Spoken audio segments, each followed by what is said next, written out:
ভূমধ্যসাগরে অবৈধভাবে লিবিয়া থেকে সাগর পাড়ি দিতে গিয়ে হাওয়ায় যে নৌকাগুলো বানানো হয় হাওয়া দিয়ে, প্লাস্টিকের রাবারের নৌকা, এগুলোতে 22 জন মারা গেছে, তার মধ্যে 18 জনই বাংলাদেশি। এর মধ্যে উদ্ধার হয়েছে 26 জন, তার মধ্যে 21 জনে বাংলাদেশি। তো দেখেন, বাংলাদেশিরা এই অবৈধ পন্থায় ইউরোপ যাওয়ার জন্য কতটা উদ্গ্রীব, অথচ এভাবে জীবনের ঝুঁকি নিয়ে সাগর পাড়ি না দিয়ে যদি একটু সময় নিয়ে বাংলাদেশ থেকে ধৈর্য ধরে চেষ্টা করা হয়, তাহলে বাংলাদেশ থেকে কিন্তু বৈধভাবে প্লেনে করে ওয়ার্ক পারমিট ভিসা হোক, বৈধ আপনার স্টুডেন্ট ভিসা হোক অথবা ট্যুরিস্ট ভিসা হোক যাওয়া যায়।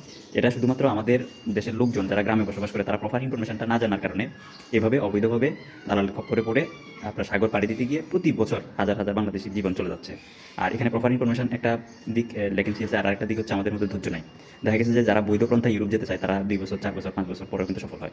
যেমন আমরা যারা কাজ করি, জীবন আমি ব্যক্তিগতভাবে যদি বলি আমার পার্সোনাল অভিজ্ঞতা থেকে, আমি 6 মাসের মধ্যে এমনও লোক আছে বৈধ ওয়ার্ক পারমিট ভিসা ইউরোপে পাঠিয়ে দিতে পারছি। আবার এমনও লোক আছে যে 2 বছর, আবার 2 বছরের কম বেশি সময় লাগছে।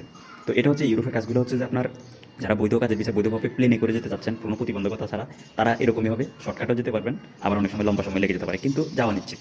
কিন্তু লেগে থাকলে আর আপনি যদি এভাবে যদি অবৈধভাবে ওই দুবাই গেলেন, দুবাই থেকে অথবা লিবিয়া গেলেন কোনো না কোনোভাবে, পরে লিবিয়া থেকে সাগর পাড়ি দিয়ে ইতালি বা অন্য কোনো গ্রিসটিতে যাওয়ার পথে দেখা গেছে যে হাওয়া দিয়ে রাবারের নৌকাগুলো বানানো হয়, এগুলো অনেক সময় মাছ সাগরে গেলে দিক হারায় ফেলে, প্রপার নেভিগেশন না থাকার কারণে, অথবা আপনার কোস্টগার্ডে যখন গুলি করে ছিদ্র লেগে এগুলো ডুবে যায় সাগরে। তো এভাবে কিন্তু প্রাণহানি ঘটনা, অসংখ্য প্রাণহানি ঘটনা করতেছে। আর আমরা যারা অভিভাবকরা আছি, আমরাও 16 লাখ, 20 লাখ, 25 লাখ টাকা পর্যন্ত খরচ করে এভাবে অবৈধ পথে আমরা লিবিয়া দিয়ে সাগর পাড়ি দিয়ে আমরা ইউরোপে পাঠানোর জন্য রাজি হয়ে যাচ্ছি।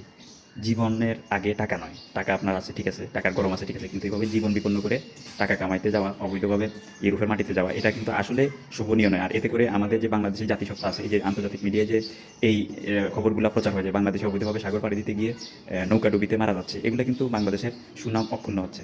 যেমন আমরা যদি অনুন্নত দেশ বলতে আমরা যদি আফ্রিকার কোনো দেশ আমাদের মাথায় চলে আসে উগান্ডা, অথবা আফ্রিকার বিভিন্ন দেশের নাম। তো এইভাবে পশ্চিমাদের কাছে যখন অবৈধভাবে সাগর পাড়ি দিতে গিয়ে বাংলাদেশিদের মৃত্যুর খবরটা পৌঁছায়, তখন তারা বাংলাদেশকে ওই আফ্রিকার উগান্ডা থেকেও কিন্তু আরও নিম্নমানের দেশ হিসেবে তারা ধরে নেয়, তারা ট্রিট করে। তারা ধরে নেয় যে ভারতের আশেপাশে বা ভারতীয় সাবকন্টিনেন্টে বাংলাদেশ নামে একটা অত্যন্ত গরিব দেশ আছে। যেমন বর্তমানে আপনারা বৈধভাবে আপনারা যান, সময় লাগলে লাগুক, আপনারা ইউরোপের জন্য যারা চেষ্টা করতে চাচ্ছেন, আপনারা প্রয়োজন মধ্যপ্রাচ্য আরব দেশে ঢুকে যান, আরব দেশে গিয়ে পরে আস্তে ধীরে ওখান থেকে ট্রাই করেন। অথবা আপনারা বাংলাদেশে আপনারা বেকার না থেকে চাকরি বাকরি করেন, চাকরি বাকরি করা অবস্থায় আপনারা ইউরোপের জন্য ট্রাই করেন, তাহলে তো আপনারা ডিপ্রেশনে ভুগবেন না। অনেকে দীর্ঘদিন চেষ্টা করে না হওয়ার কারণে ডিপ্রেশনে ভুগো, কিন্তু এভাবে অবৈধ পথে পাড়ি দিতে চায়। কিন্তু দেখেন, আপনি ডিপ্রেশনে ভুগবেন না যদি আপনি কোথাও চাকরি বাকরি করেন, চাকরি বাকরি একদিকে চলতে থাকলে অন্যদিকে ইউরোপের কাজ করলেন। কারণ ইউরোপের কাজগুলোই এমন যে কারো শর্টকাটে হয়ে যায়, কারো বছরের পর বছর হয় না। অথবা আপনি পড়াশোনায় চালিয়ে গেলেন, পড়াশোনার পাশাপাশি আপনি একটা পাসপোর্ট করে ইউরোপের জন্য ট্রাই করতে থাকলেন যারা কাজের বিষয়ে যাবেন। অথবা আপনারা ব্যবসা বাণিজ্য করতেছেন, ব্যবসা বাণিজ্যের পাশাপাশি ইউরোপের জন্য ট্রাই করেন, তাহলে না হলেও আপনার হারানোর কিছু থাকবে না, আপনি ডিপ্রেশনে যাবেন না। আর অন্যথায় এভাবে আপনি ডিপ্রেশনে চলে যাবেন। অনেকে কিন্তু বছরের পর বছর চেষ্টা করে সফল না হওয়ার কারণে এভাবে অবৈধভাবে শর্টকাটে যেতে গিয়ে, অবৈধভাবে সাগর পাড়ি দিয়ে, অবৈধভাবে যেতে গিয়ে কিন্তু ক্ষতিগ্রস্ত হয়ে যাচ্ছে। আপনি ইউরোপে যেতে হলে আপনি সুন্দর একটা প্ল্যানিং করেন। আপনি যদি ব্যবসায়ী হন, আপনি প্রতি মাসে নিয়ম মাফিক আপনার ব্যাঙ্ক অ্যাকাউন্টে আপনি টাকা ট্রানজ্যাকশন করেন, ওঠানামা করেন। প্রতি 6 মাস পর পর আপনি বা 1 বছর পর পর আপনি বিভিন্ন দেশে ট্যুর দেন। 4-5টা দেশ আপনার ভিজিট হয়ে গেলে আপনার 2-4 বছরের ভিতরে। আর হচ্ছে আপনার ব্যাঙ্ক স্টেটমেন্টটা ঠিক থাকলে আপনি কিন্তু ভিজিট ভিসার জন্য দাঁড়াইলে কিন্তু আপনি বৈধভাবে আপনি ইউরোপের মাটিতে ভিজিট ভিসা নিয়ে ঢুকতে পারতেছেন। হয়তো আপনার দেখা গেছে যে সব কিছু মিলে আপনার 2 লক্ষ টাকা খরচ হবে না প্লেন ভাড়া সহ, যদি আপনি এই পন্থায় যান। আর আপনি যদি ওইভাবে যেতে চান, ওয়ার্ক পারমিট ভিসা দেখা গেছে যে 15 লাখ, 20 লাখ টাকাও লেগে যাচ্ছে বাংলাদেশের বিভিন্ন এজেন্সির মাধ্যমে গেলে। তো আপনি লম্বা সময় নিয়ে সুন্দরভাবে প্ল্যানিং করে গেলে কিন্তু আপনার অর্থ সেভ হচ্ছে, আপনি স্বাচ্ছন্দ্যভাবে যেতে পারতেছেন। অথবা আপনি যদি ভালো স্টুডেন্ট হয়ে থাকেন, আপনার যদি পয়েন্ট ভালো থাকে, ইন্টারমিডিয়েট পাস করে থাকেন, আপনি কিন্তু স্টুডেন্ট ভিসায় বিভিন্ন জায়গায় বিভিন্ন ইউনিভার্সিটিগুলোতে আপনি যেতে পারেন। তো কেন আপনি এভাবে সাগর পাড়ি দিয়ে জীবনটাকে বিপন্ন করে, জীবনটাকে হুমকির মুখে ফেলে নিজেও মারা যাচ্ছেন, নিজের পরিবারটাকে সাগরে ভাসিয়ে দিয়ে যাচ্ছেন? বাংলাদেশ থেকে আমরা বা আমাদের মতো আমাদের পরিচিত অনেক ভাই ব্রাদার আছে, প্রতিনিয়ত হাজার হাজার লোক বৈধভাবে ইউরোপের মাটিতে পাঠাচ্ছে। কিন্তু যারা ইউরোপের মাটিতে যাচ্ছে কাজের বিষয়ে, তাদের কিন্তু সফলতার গল্প একদিন হয় না। কেউ 6 মাসেও সফলতা পেয়ে যায়, কেউ 1 বছর, 1.5 বছর, 2 বছরের সফলতা পায়।